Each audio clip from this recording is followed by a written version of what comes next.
para a última revisão, finalmente, depois dessa maçante quantidade de aulas, onde nós estávamos revisando os conceitos básicos, para finalmente depois nós podermos avançar para o que realmente interessa, conteúdos mais interessantes, mais legais, certo? O que nós vamos ver agora? Primeira coisa, 3 definiçõezinhas teóricas que é interessante você ter em mente, interessante você sempre relembrar.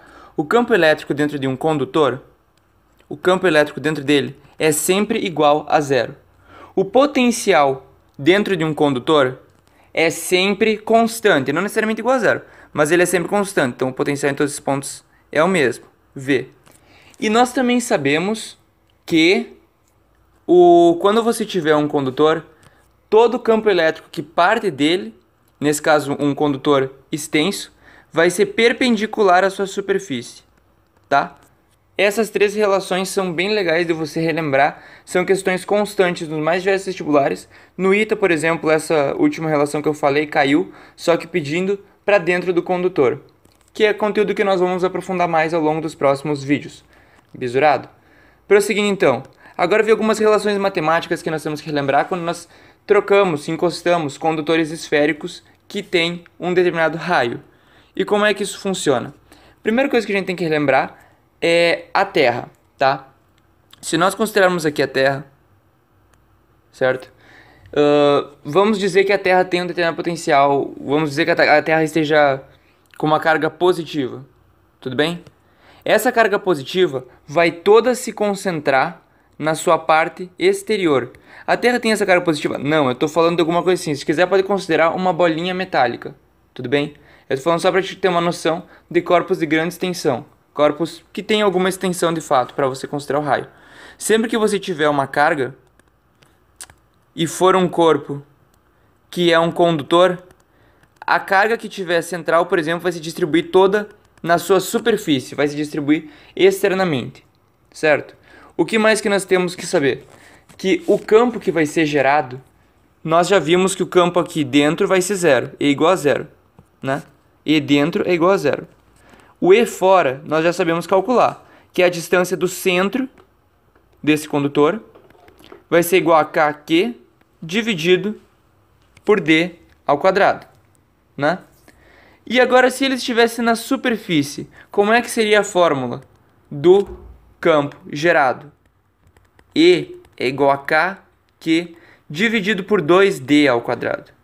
Ou seja, nesse caso, D é igual ao raio, né? A distância é do centro até a extremidade, então é igual ao raio, que é igual a KQ dividido por 2R ao quadrado, tá? Essa relação ela é legalzinha de ser demonstrada, como vocês podem ver em vídeos posteriores, mas essas 3 relações têm que estar na sua mente, principalmente agora, beleza? Outra coisa, como é que o potencial se distribui? O potencial é o seguinte, você tem esse ponto, acho que antes de falar de potencial eu vou fazer o gráfico, só para você ter uma noção. O gráfico partindo daqui,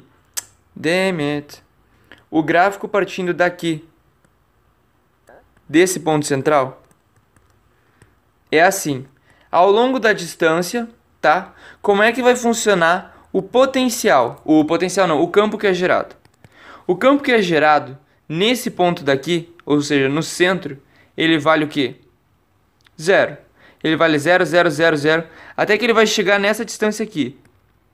Nesse ponto aqui, que é exatamente a distância superficial, ou seja, aqui, até aqui ele é zero, tá? Vou desenhar até com outra cor para ficar bem claro para vocês. Aqui ele é zero.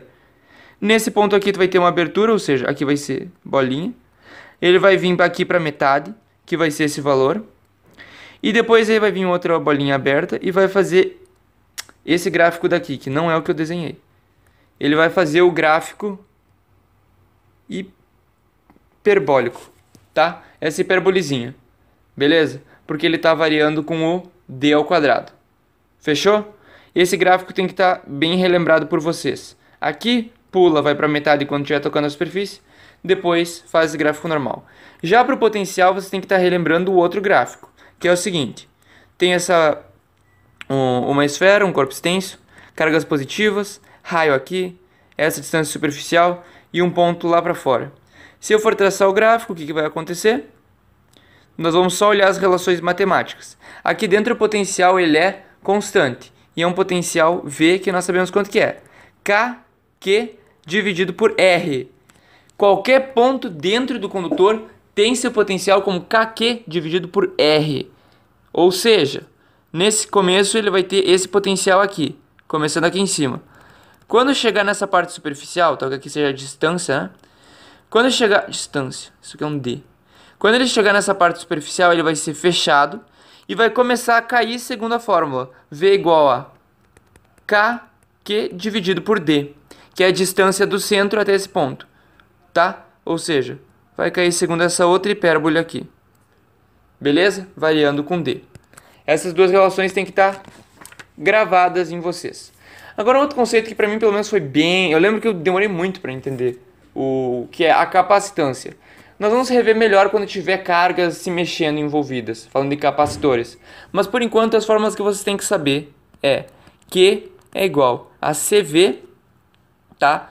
Onde C é a capacitância ou capacidade do condutor. Capacidade eletrostática do condutor.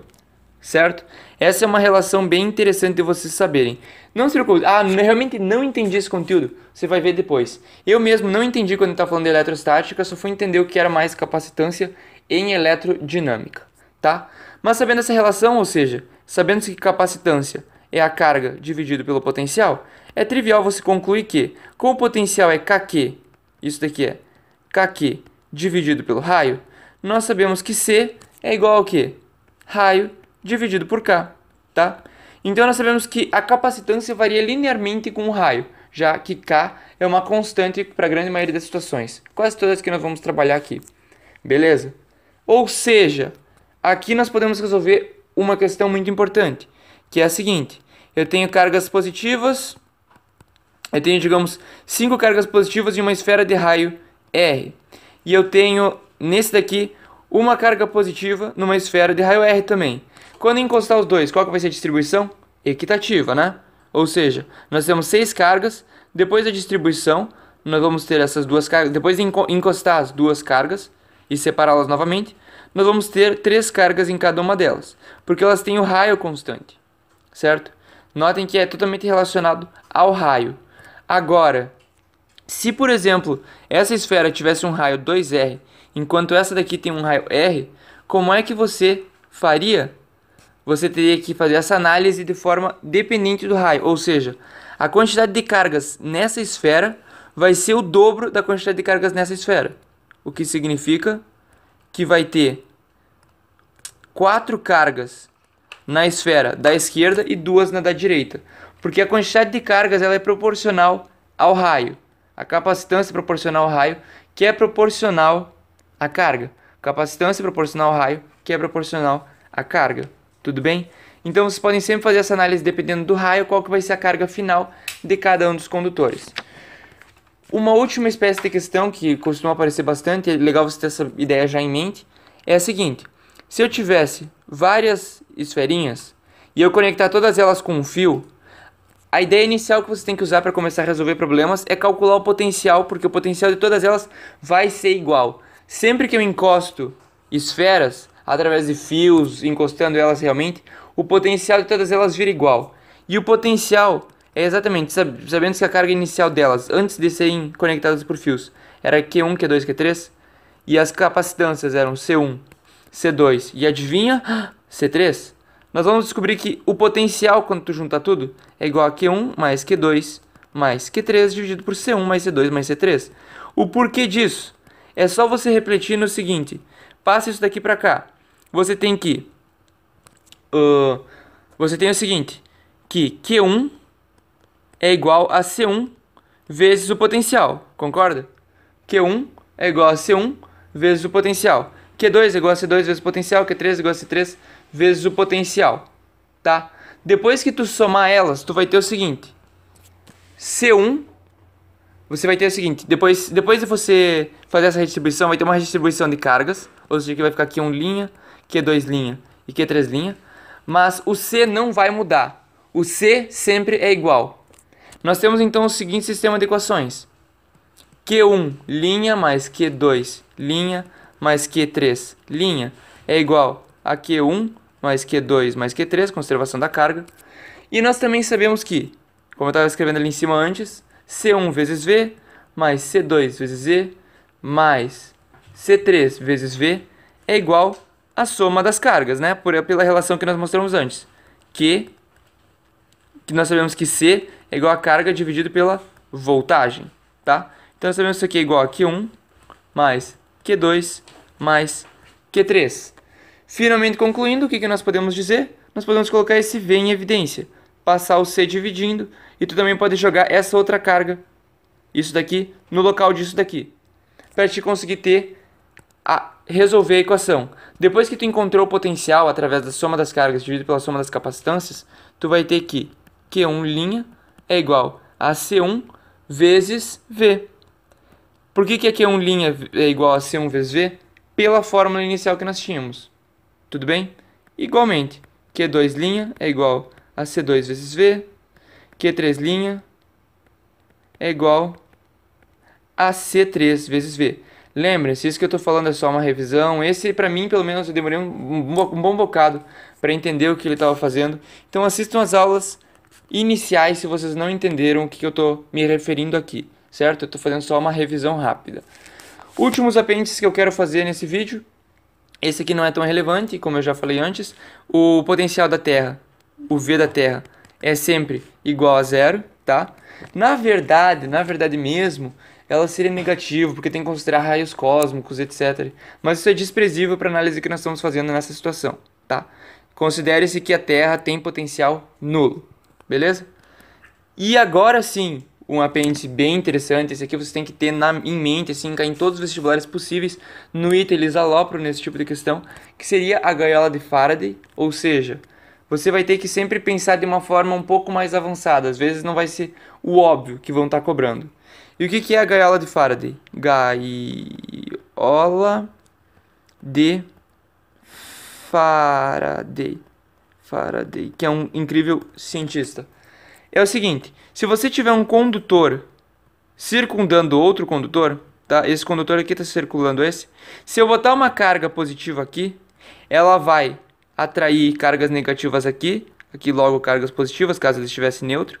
Mas todo objeto que tiver dentro não vai sentir a interação com a carga externa. Isso é a gaiola de Faraday. É uma gaiola, como se fosse, porque ela não deixa o que está fora entrar em sentido eletrostático.